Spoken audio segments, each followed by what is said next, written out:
Hello, my friends. Happy to see you, or not see you. Hopefully, you can see me. I want to introduce to you today a book I'm thinking about publishing. It's called The Superintendent, and it's a collection of short stories and essays. One story focuses on the Bosnian War sniper grappling with PTSD and the moral implications of his actions after immigrating to Canada. Another essay explores my reflections on life, death, and the unexpected, referencing a former student pondering the meaning of existence. But further vignettes will include a truck driver, a junkyard experience with an old friend, and my interactions with a doctor I once knew in Little Italy in Toronto, where I was born. The overarching themes involve the human condition, of course, trauma. Trauma can be a bad thing because we suffer from it. It could be a car accident, some abuse, war, conflict, hostilities. But once we uncover the backstory and get to the heart of the root of the problem of the trauma, it can be quite liberating, and then of course it becomes a good thing. And all of this will be a search for meaning in our lives amidst the absurdity of life as well. Let's begin with my AI friends David and Angela to start us off. Welcome back, everybody. Ready for another deep dive? Today we're going to be checking out a collection of writing that really got me thinking. Oh, yeah. It's a mix of short stories and essays, all from the same author. We'll call him Jack. Oh, okay. To protect his privacy. And he dives into some pretty heavy topics. War trauma, the search for meaning in life. Right. And even some of the illusions we cling to as humans. It sounds really interesting. Yeah, it really got me thinking. And one thing that stood out was how Jack connects these intense war experiences, especially through this one character who's a Serb sniper who fought in the Bosnian War. Wow. And then he kind of ties those experiences into these broader philosophical reflections. So it's not just about war. And not exactly. It's like he's using those war experiences as a starting point to explore something bigger. I see. About the human condition, like how do we cope with trauma and loss and try to find meaning in a world that can feel kind of crazy. Yeah, that makes sense. So to really get into this, I think we should start with this short story called The Superintendent. Oh, okay. This is where we first meet the sniper. Oh, okay. And Jack throws us right into his world. He's holed up in this bombed out building. Wow. His rifle's practically an extension of himself. It's gritty, it's raw. So it's intense. Yeah, really intense. And it doesn't shy away from the psychological toll of taking another human life. That's heavy. It is. And you really see how the sniper is dehumanizing the enemy, but also kind of dehumanizing himself in the process. How so? It's in the way he describes things, very detached, almost clinical. And then he's haunted by these nightmares. Uh-huh. And when he tries to connect with people in his present life, back in Canada, right, he just can't seem to bridge that gap. I see. It's like the war has left this invisible barrier between him and everyone else. That's really interesting. Yeah. And then there's this moment, this really poignant moment. Okay. Where the sniper sees this young girl dancing across the street. Young girl. Yeah, just a young girl dancing to this beautiful piano piece, Sadie's Gymnopédie No. 1. Oh, wow. And it's in the middle of all this destruction and despair. And for a brief moment, it's like this simple act of beauty awakens something in him. Like what? I don't know, like a flicker of humanity, a reminder of something pure and good. But it's fleeting. Oh, no. Because the story takes this tragic turn. Oh. The sniper ends up getting killed. Oh, wow. And the ending, it's haunting. He's reunited with his childhood friends in this dreamlike sequence. Like a dream. Yeah, it's surreal. They're playing this game of air soccer. Air soccer? Yeah, it's like death becomes a release for him, a return to this innocence. For the war shattered everything. It's powerful stuff. Yeah, it sounds like it. It brings up this question that Jack keeps circling back to throughout his writing. What's that? Can you ever truly escape the trauma of war? That's a big question. It is. And it's something he explores in more depth in his essay, especially one called Eventually Everything Happens. It's okay. He talks about his own fears of death. Oh, wow. Yeah, he's really honest about those feelings. And he talks about wrestling with the feeling that life is meaningless sometimes. I think a lot of people can relate to that. Exactly. And he finds solace in nature. Makes sense. And he even shares this anecdote about a former student of his, Chris, who used a wheelchair. Okay. And Chris had this mantra, expect the unexpected. Huh. That's interesting. And it got me thinking about how trauma can be like that, right? Okay. It can hit you when you least expect it. Yeah, it's unpredictable.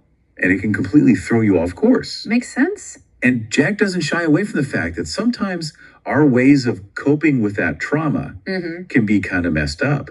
Oh. Like we create these stories, these narratives to try and make sense of the chaos. Right. Like we need to find a reason for things. Exactly. But sometimes those narratives turn into illusions. The myriad. Like religion or nationalism or even this idea that technology Right. is going to come and save us all. It's like we're constantly searching for something to believe in, Something to hold on to. to distract us from the harsh realities. Yeah, I can see that. So how does Jack tie all of this, the trauma, the escapism, the search for meaning, Right. to his critique of nationalism? Because that's another big theme in his writing. It is. Well, in this other essay called Flow, Okay. he suggests that nationalism, especially in its extreme forms, becomes another kind of illusion. Oh, interesting. It's a way to escape individual responsibility How so? by clinging to this collective identity, this we're better than them mentality. And that can be really dangerous, especially when it comes to war. Right, because it justifies all sorts of terrible things. Exactly. And he even proposes this radical idea of a world government, right? It does, like a system that transcends national boundaries. And promote.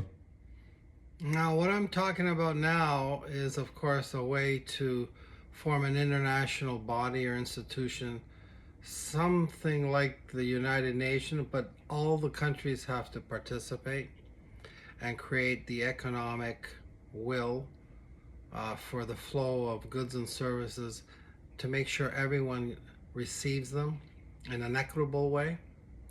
And this is going to take a kind of a metaphysical inversion, a kind of a heaven on earth kind of mentality, but it's going to come from our leaders. And so from there, we can move on and remove this zealotry behind nationalism, whether it's in the form of a liberal democracy, totalitarianism, autocracy, theocracy, religion-based, and so on. It has to be an international body that works. Let's move on with our friends. It's a more unified sense of humanity. Yeah, it might sound far-fetched. It does. But his point is that our current systems, with all the emphasis on national sovereignty and competition, right? They're not really equipped to handle the global challenges we face. Like what? Climate change, pandemics, Yeah. economic inequality. These are all issues that need global cooperation. Not division. Exactly. And he doesn't shy away from the difficulties of that. Yeah, it would be incredibly complex. He talks about the limits of human understanding, how our perceptions are shaped by Everything around us, our culture, our experiences, the stories we tell ourselves. and how that can prevent us from seeing the bigger picture. It's like we're trapped in these little bubbles. And this brings us back to Dr. Longo. Remember him? The doctor who struggles with his past Yeah, he represents this generation that often internalize their pain. and didn't really have the language to talk about it. Exactly. Yeah. And Jack contrasts that with his own generation. We're more open about their struggles. Yeah. And it makes you wonder, what are the limitations of each generation when it comes to uncovering the truth That's a great question. about the past, about ourselves, about the systems we live in? And it's something Jack really wants us to think about. Before we dive into his other essays and stories, Yeah. I want to pause here for a second and just ask, what stands out to you so far? What's resonating with you? What's challenging your own understanding of the world? So, thinking about those generational differences, Yeah. Jack has this other piece called Nino and the Woman from Montreal. Okay. And it's really fascinating. What's it about? It's not directly about war trauma, Okay. but it gives us this really interesting glimpse Oh, how cultural identity and personal experiences kind of intertwine. I like that. It's like how our past shapes who we are in the present Right. in all these subtle ways. I remember that one. It's the one with Jack and his friend Nino, right? Yeah, exactly. The one who immigrated from Sicily. Yep. I love that story. It's so interesting how they both identify as Italian, but their experiences and perspectives are so different. Yeah, it's like Jack is saying that Are they- culture Right. isn't this fixed thing. It's more like this fluid, evolving tapestry of individual stories. I like that, a tapestry. And he weaves in his own family history, too. Oh, really? He talks about his father's experience in World War II. Wow. And how that shaped his worldview. Huh, that's interesting. Yeah. And then there's this mysterious woman from Montreal. Oh, yeah. What's her story? We don't really get a lot of details about her. Right?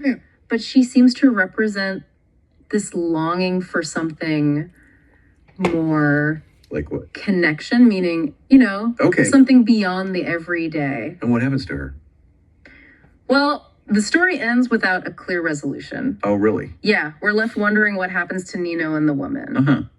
It reinforces this idea that life itself Oh. is just a collection of interconnected stories, some with neat endings and some that just... Just like trail off. Yeah, exactly. Like real life. It is. And it brings us back to this theme of flow. Oh, right. The essay called Flow. Exactly. He talks about everything in that essay. I know. It's amazing. The changing seasons, traffic in a city, Right. the flow of information through technology. It's all connected. But then he throws in these, what does he call them? Rocks in the stream? Yeah, the disruptions, the traumas. The things that throw us off course. And he asks this really tough question. What's that? How do we navigate those disruptions? How do we cope?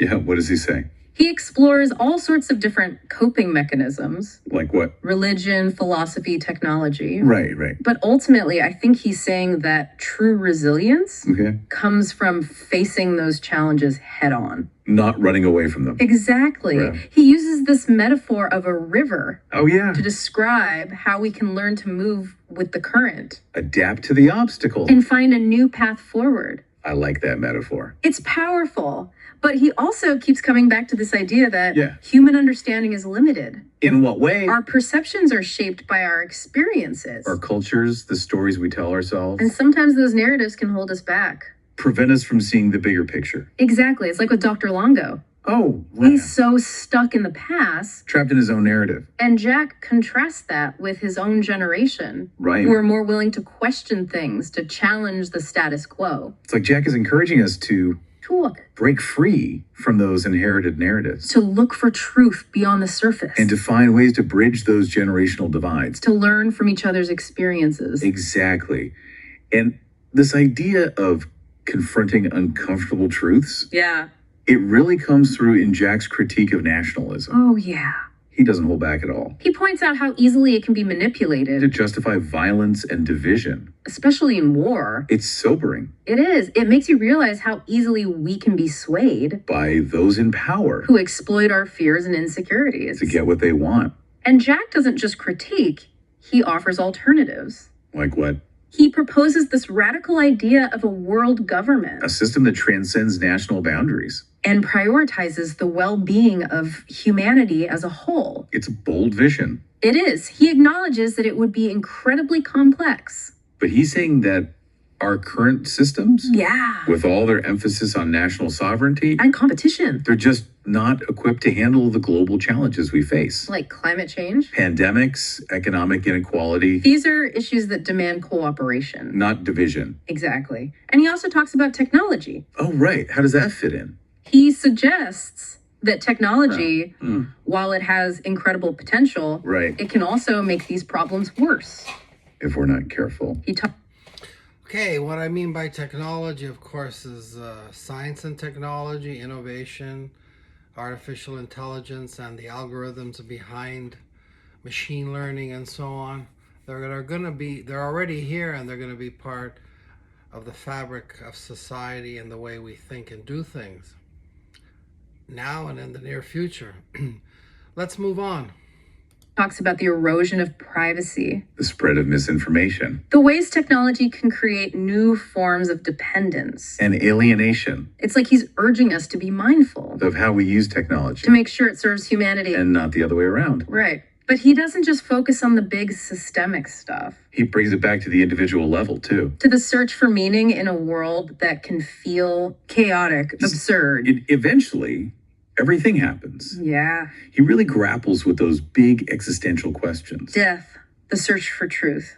The meaning of life. And he doesn't offer easy answers. Right. But he encourages us to embrace the absurdity. To find beauty in the impermanence of life. It's like he's saying that meaning isn't something we find out there. It's something we create. Through our actions, our relationships. Our engagement with the world. And that brings us back to the idea of flow. Okay. It's not just about going with the current. It's about being active participants. Shaping the current. Recognizing our interconnectedness. And taking responsibility for creating a world that reflects our values. Exactly. Okay, so we've talked about generational divides and the complexities of culture and the power of technology and the search for meaning in a world that doesn't always make sense. And through it all, Jack keeps coming back to this idea of truth seeking. Yeah, like it's this thread that runs through all of his work. It is. And as we wrap up our deep dive into his writing, I keep finding myself thinking about Dr. Longo, that old school physician who pops up in so many of these stories. Oh, yeah, he's such a vivid character. He is. And there's something about the way he grapples with his past that feels both really familiar and kind of tragic. Totally. He really embodies those complexities that Jack is exploring, about trauma and truth seeking. On the one hand, he's this beloved figure, right? A symbol of a bygone era. Yeah, but beneath the surface, he's carrying all this weight from his war experience, and he's trying to numb the pain with alcohol. It's heartbreaking, and it also speaks to this larger truth about how different generations process trauma, Like Jack contrasts Longo's internalized struggles with his own generation's more outward expressions of trying to find meaning and cope with this rapidly changing world. And what's interesting is that Jack doesn't judge Longo for it. No, he approaches him with empathy. Recognizing that his coping mechanisms, even though they might be unhealthy, right, are a product of his time. The limited tools and language that were available to him back then. It's like Jack is urging us to bridge those generational divides. To try to understand the historical context that shapes our perceptions and our behaviors. And to find compassion for people even when their ways of coping seem outdated or even harmful. And this brings us back to that central question that Jack keeps circling back to. How can we heal from the wounds of the past, both individually and collectively? He doesn't give us easy answers. No. But he gives us this framework for navigating those complexities. Like he challenges us to confront our pain instead of burying it. To seek understanding instead of judgment. And to recognize our shared humanity even when we have profound differences. And he reminds us that truth-seeking is an ongoing process. Yeah, it's a journey that takes honesty and courage. And a willingness to challenge those narratives that we've inherited. And it's not just about uncovering the facts, right? It's about understanding the deeper meaning behind those facts. The human stories that shape how we see the world and how we act. And recognizing that truth isn't always fixed or absolute. It can be fluid and evolving, shaped by our experiences and perspectives. And our conversations with each other and with the world around us. So as we wrap up our deep dive into Jack's work, I'm left with this sense of hope, but also a sense of responsibility. Like his writing is a call to action. I think so, an invitation to engage with the world in a more thoughtful and compassionate and truth-seeking way. It's like a reminder that healing and growth and transformation are possible. But they require us to step outside of our comfort zones, to question our assumptions and embrace the messiness of being human. To recognize that we're all part of this intricate web of stories that are constantly shaping and being shaped by the forces around us. So as we sign off, I have one final question for you. What will you do with the insights and questions that Jack's writing has sparked within you? How will you carry this exploration of trauma and truth-seeking and the human condition forward in your own life and your interactions with the world? Thanks for joining us on this deep dive, and we'll see you next time. Welcome back, everyone.